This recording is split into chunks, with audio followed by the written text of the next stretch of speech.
Animal welfare charities are expecting a flood of abandoned animals as the country loosens up lockdown restrictions. Helping You Help Animals, also known as HUHA, was already at capacity across their 4 shelters heading into lockdown, and animals have still been coming in. Our reporter Logan Church and cameraman Dom Thomas caught up with their team to see how they're going. It's all hands and paws on deck at the HUHA Animal Shelter in Otaki.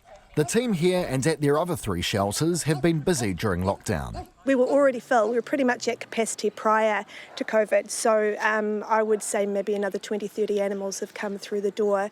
We've had sort of several litters of kittens. We've had several cats that have been hit by a car. We've had to amputate legs and do some big surgeries. We've had people who have gone into hospital, so we've cared for their animals while they've been indisposed. That's HUHA's founder, Carolyn Press-McKenzie.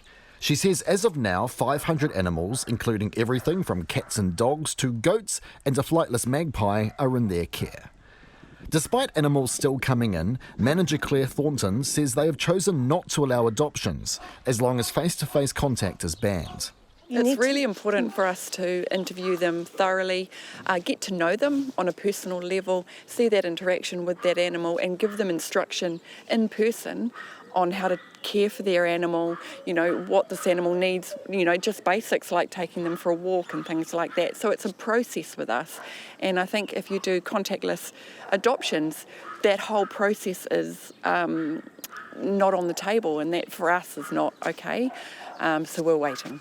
Lockdown has presented new challenges for the HUHA team, one being funding, with most of it coming from donations or their 2 charity shops and gift store. We opened the op shops and the gift store because we didn't want to be reliant on community members. We wanted to be self-sufficient, and that's kind of backfired in this situation. So pretty much our entire income are the shops and donations. Regular donations have kept coming, keeping things ticking along. Aside from looking after the animals here, the team are also still responding to emergency call-outs, which can be challenging at the best of times, even more so during COVID-19. When we were out in the community, we had a guy spit at us a wee while ago, and that wasn't okay, and it makes you realise how it can be scary out there when you're in environments that are quite fractious. However, as a result of the lockdown, all of the volunteers have gained something extra special. More time than ever playing with the animals in their care. Something volunteer Susan loves. We all have our favourites, and this is actually my number 1 favourite. This is Lenny. He's the most handsomest dog in the whole of HUHA. No bias there. So this is just a wee enrichment thing that I'm doing with Lenny. So all I'm going to do is put 5 or 6 boxes down, and one of them will have a piece of sausage in, and I just want Lenny to find that. So it's just to give him some enrichment. All right? Okie dokie. Okay, Lenny. While Lenny hunts for that sausage, other dogs are being walked around the adjacent fields by other volunteers, all on leads. Founder Carolyn says she expects their work to ramp up when New Zealand goes to Alert Level 2.